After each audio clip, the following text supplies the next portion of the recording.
It was the middle of January, and we were stranded on the cold streets of Edinburgh. The city, usually bustling with life, was eerily silent that night.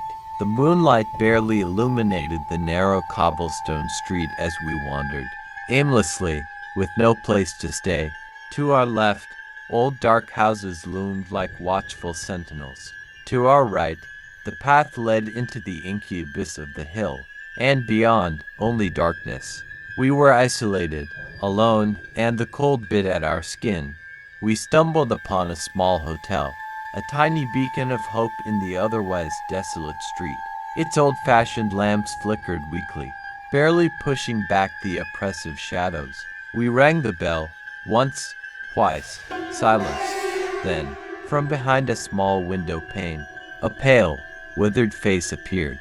The woman looked ancient, her expression startled, like she hadn't seen another human in years. Her voice, trembling and offended, gave us no hope. "No vacancy," she snapped, as she disappeared into the darkness of the house, taking our last hope with her. Defeated, we turned back to the street. It felt even darker now, the silence more oppressive. The eerie stillness of the night pressed down on us. The moonlight cast long, distorted shadows on the ground, and the cold wind howled through the streets. To our left, the houses stood silently as ever. To our right, the drop-off into the abyss made it feel like we were walking on the edge of the world. My mind wandered to thoughts of danger, of things lurking in the shadows.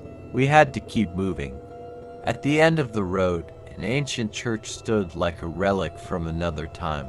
Its Gothic arches and dark, looming windows gave off an unsettling feeling. My imagination began to race visions of burial grounds and forgotten graves filled my thoughts. The cold crept deeper into my bones. The church seemed to watch us, its presence unnerving, as though it held secrets buried deep within its stone walls. I tried to shake off the feeling, but unease settled over me like a heavy fog. Suddenly, a flash of red fur darted across the road. My boyfriend, ever the wildlife enthusiast, thought he had seen a fox. Without hesitation, he took off after it, up the hill, into the darkness. Against my better judgment, I followed. We chased the fox into the woods, but it vanished as quickly as it had appeared, slipping between the trees like a phantom. The deeper we went, the more the trees closed in around us, their twisted branches reaching out like claws. The path ahead was swallowed by darkness. We found ourselves standing at the edge of Calton Hill, surrounded by the towering trees. The wind had stopped. No rustling leaves, no distant city sounds, just silence. The kind of silence that makes your skin crawl. It was as though the world had suddenly ceased to exist. The trees loomed around us, and the darkness felt alive, watching us, waiting for something to happen.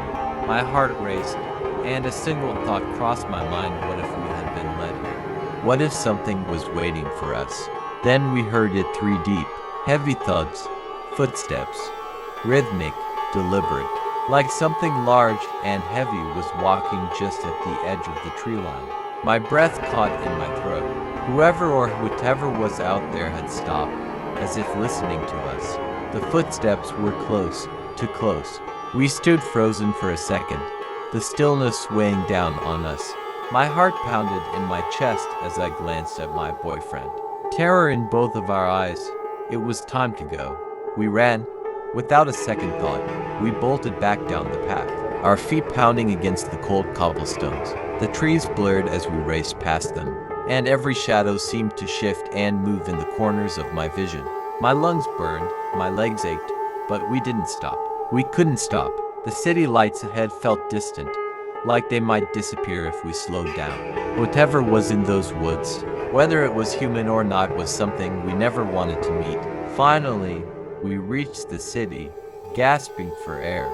We found shelter in the first hostel we could, a grim, foul-smelling place that felt more like a dungeon than a refuge.